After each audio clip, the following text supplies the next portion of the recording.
کیا آپ کو معلوم ہے کہ ٹائٹینک بحری جہاز جو کہ 1912 میں 14 اور 15 اپریل کی درمیانی شب کو سمندر میں ڈوب گیا تھا، اس کے متعلق اس جہاز کے مالک نے کیا دعویٰ کیا تھا؟ یہ ایک مشہور برطانوی مسافر بحری جہاز تھا جو اپنے پہلے ہی سفر کے دوران ایک برفانی تودے سے ٹکرا کر ڈوب گیا تھا۔ حادثے میں ہلاک ہونے والوں میں 1512 افراد شامل تھے۔ ٹائٹینک نے امریکی شہر نیو یارک کے لیے اپنے سفر کا آغاز برطانوی شہر ساؤتھ ہیمپٹن سے 10 اپریل 1912 کو کیا تھا اور یہ شمالی بحری اوقیانوس میں ڈوب گیا تھا۔ اس کا ملبہ آج بھی سمندر میں 3800 میٹر گہرائی میں موجود ہے۔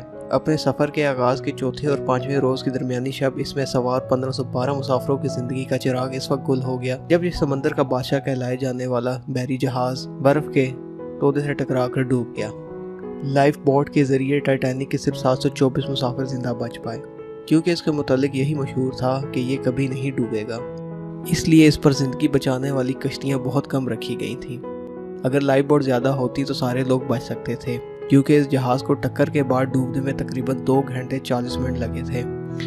کہا جاتا ہے مرنے والوں کی تعداد 1512 سے بھی کافی زیادہ تھی۔ جن لوگوں کی جہاز کے حملے سے جان پہچان تھی ان میں سے بھی بہت سے لوگ ٹکٹ کے بغیر اس پر سوار ہو گئے تھے، جن کا کوئی ریکارڈ ہی موجود نہیں۔ بچنے والوں میں سے کمپنی کا مالک اس میں بھی شامل تھا، جو خواتین اور بچوں کو جہاز میں ڈوبتا چھوڑ کر ایک کشتی کے ذریعے نکل گیا۔ اس خود غرضی پر وہ پوری زندگی نفرت کا نشانہ بنا رہا۔ اسے ٹائٹینک کا بزدل ترین شخص کہا جاتا تھا۔ اس کا نام بروس اسمے تھا۔ اس میں اکتوبر 1937 کو گوشہ تنہائی میں چل بسا۔ دوسری طرف جہاز کا پائلٹ ایڈورڈ جے اسمتھ بیشتر عملے کے ساتھ خواتین اور بچوں کو بچانے کی کوشش میں خود ڈوب کر انسانیت پر احسان کر گیا۔ وہ آخری آدمی تھا جس نے جہاز سے چھلانگ لگائی تھی۔ اس کے بارے میں لائف بوٹ چلانے والے نے بتایا تھا کہ ایک آدمی آخری کشتی کی طرف تیرتے ہوئے لپکا تو ایک مسافر نے کہا یہ پہلے ہی اوور لوڈ ہے۔ اس پر ایڈورڈ پیچھے ہٹ گیا اور کہا all right boys, good luck and God bless you. یہ جہاز کا پائلٹ 62 سال ایڈورڈ جے اسمتھ تھا۔ دوسروں پر اپنی جان نچھاور کرنے کے عظیم جذبے کو خراج تحسین پیش کرنے کے لیے اس کے مجسمہ سٹریفورڈ میں نصب کیا گیا ہے۔ اس جہاز کے بارے میں اس کی تیاری مکمل ہونے پر اخبار میں آرٹیکل چھپا تھا کہ کبھی نہ ڈوبنے والا بحری جہاز تیار ہو گیا ہے، اور اس کے مالک نے تو یہ دعویٰ کر دیا تھا اسے طوفان نوح تو کیا خدا بھی نہیں ڈبو سکتا۔